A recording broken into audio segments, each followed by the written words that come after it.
Salt. We see it, taste it, and hear about it every day, and we may not realize this most of the time. What is so important about salt? In ancient time, Roman soldiers were paid partially with salt. This was their salarium. This is where today's word salary comes from. Besides that, salt in the form of sodium chloride is extremely vital for our bodies to function properly. Salt influences fluid volume in our bodies. Salt also helps the brain to send electrical signals and transport nutrients between cells. Basically, our body loves salt, and that's why we love salty food. But like all things, too much is never good. The recommended daily intake of sodium is between 1600 milligrams to 2300 milligrams. This is about 4 grams of salt or roughly 1 teaspoon. Unfortunately, with today's busy world and growing trend in fast food consumption, we are getting too much salt in our everyday diet. According to the Heart Foundation, Australians on average consume around 3000 to 4600 milligrams of sodium per day, which is twice the recommended daily intake.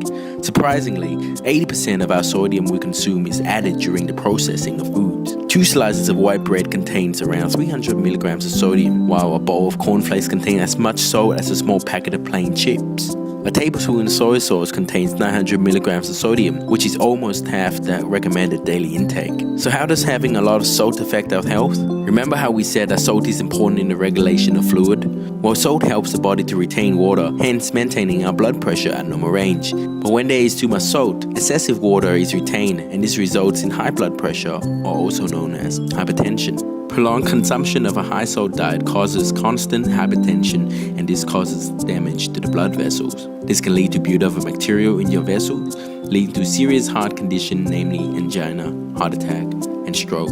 Scared? Don't be, because the power is in your hand, literally. By reducing your salt intake, you can reduce the risk of these health issues.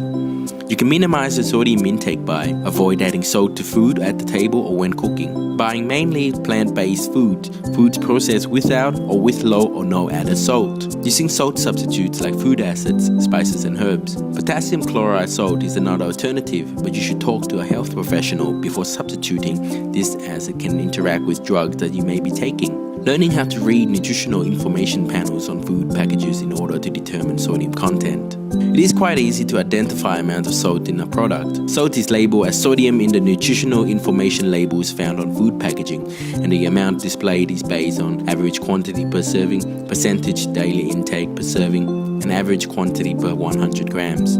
The Australian Food Standards Code classifies low salt foods as those containing less than or equal to 120 milligrams of sodium per 100 grams. Although it may seem like a big adjustment, but it is as easy as reducing your salt intake one shake at a time. So shake the habit. Say halt to salt.